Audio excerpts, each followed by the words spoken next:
मियां आसिफ अली ते डेरा साहब गुरुद्वारे दे विच मैं इन्हां बुजुर्गां नूं देखिया ते फौरन मैं रुकिया कि इन्हां नाल गलबात करनी। डोगर साहब पहले तो इन्हां नूं पूरा ना उत्ते सिर तो लैके पैरों ताईं दिखा लो। देखो बिल्कुल जिद्दां साडे पुराने बुजुर्ग हुंदे सी उदां दे कपड़े ਉਹੀ सारा कुछ, बल्कि आ जिद्दां कमीज़ां हुंदियां सीगियां बगैर चाक तो फट्टी तो।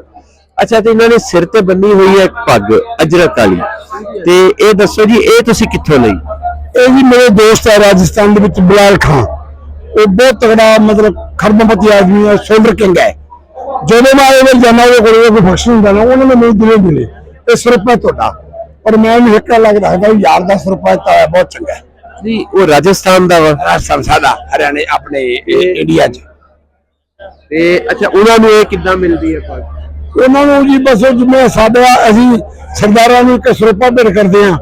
ठीक है। 16 मुसलमान आपदे जो मतलब वीआईपी बंदे मेरे दोस्त होंदे उन्होंने सरपा भेंट कर ₹100 है जी। भेंट ते करदे लैके कित्थों जांदे हैं कि उत्थे बनदी है? बहुत जी बहुत।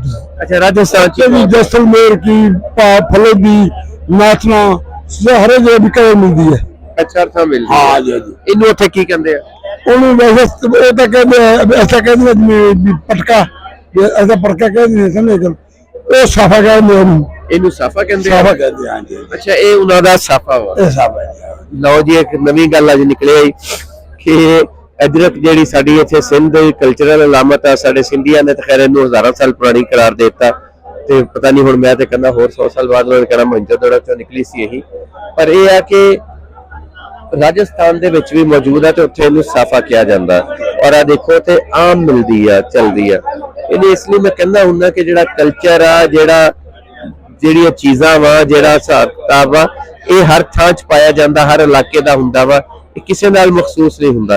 जिद्दां साडे होर दोस्तां ने एक होर रंग दी अजरक करती तो असीं कई बारी कहने हुंदे आ, वो कड्डी ते 8 साल पहले मेरे सामने है कि हुण उन्होंने कहना शुरू करता साडी हज़ारां साल पुरानी सकाफत है ते समान ये आदमी दा समान करदे ने। अच्छा जिवें साडे असीं मतलब गुरुद्वारा साहब च कोई बंदा आउंदा वीआईपी, असीं उहनूं मतलब पड़का बनाउने आ खट्टा खट्टे रंग दा, ते ये तुहाडे मियां दा अच्छा उत्थे दे राजस्थान दे मुसलमान लेंदे कि बाकी भी? नहीं मुसलमान लोग साडे जिहड़े पंजाबी जाने असीं यार दोस्त खास उन्हां दे उन्हां पाउंदे नहीं राजस्थान दे हर एक दे वो हर कोई ਉਹ ਵੈਸੇ ਕਿ ਹਰ ਇੱਕ ਦੇ हिंदू मुसलमान सिख सारे ही ਹਿੰਦੂ ਤਾਂ ਜਿੱਥੇ ਹੈਗੇ ਵੈਸੇ ਜੇ ਠਾਕਰ ਦੋਸਤ ਨੇ ਬਹੁਤ ਕੋਟਪਤੀ ਬੰਦੇ ਉਹਨਾਂ ਨੂੰ ਸਨਮਾਨ ਕਰਦੇ ਸਿਨੇ ਕਰਦੇ ਹੋ नहीं उत्थे दे मुसलमान के हिंदू ही? ਕੋਈ ਰੌਲਾ ਹਿੰਦੂ ਦਾ ਨਾ ਮੁਸਲਮਾਨ ਦਾ।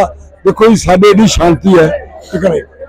ते ये दसो पाकिस्तान कैसा लगे? ਪਾਕਿਸਤਾਨ ਬਹੁਤ ਚੰਗਾ ਲੱਗਿਆ, ਗੁਰਦੁਆਰਾ ਸਾਹਿਬ ਬੜੀ ਸੇਵਾ ਹੋਈ, ਥੋੜੇ ਮੁਲਾਜ਼ਮ ਬੜੇ ਠੀਕ ਸੀ। ते बाकी जेड़ा सी इंतजाम ਪਹਿਲਾਂ ਤਾਂ ਦੁਖੀ ਜਦ ਖਾਨ ਦਾ ਗੁਰੂ ਘਰ ਤੋਂ ਗੁਰਦੁਆਰਾ ਬਹੁਤ ਚੰਗਾ ਸੀ, ਬਾਕੀ ਸਿਕਿਉਰਿਟੀ ਬਹੁਤ ਟੌਪ ਦੀ ਸੀ, ਪਿਆਰ ਨਾਲ ਤੁਹਾਡੇ ਜੋ ਵੀ ਦਿੱਲੀ ਫੋਰਸ ਸੀਗੀ ਹਰ ਇੱਕ ਬੰਦਾ ਭਰਾ ਜੀ ਆ ਕੇ ਮਿਲਦੀ ਸੀ, ਇਸ ਗੱਲ ਤੋਂ ਖੁਸ਼ ਹਾਂ ਸੀ।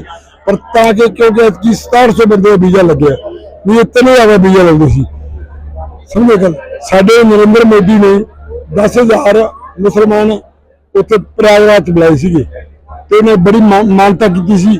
ਉਸੇ ਤਰਜ਼ ਦੇ ਉੱਤੇ ਤੁਹਾਡੀ ਜਿਹੜੀ ਆ ਵਜ਼ੀਰ ਵਾਲਾ ਇਹਨੇ ਦਿੱਤੇ ਵੀਜ਼ੇ, पर थोड़ा बहुत हो गया। भारत बड़ा चंगा लगा जी इन्होंने गलबात करके, खासकर अजरक वाला मामला देख के मैं तो बड़ा हैरान भी हुआ। कोशिश कर रहे हैं अगले 3 महीने फिल्म भी आ रहे हैं बदला चिट्ठी का। अच्छा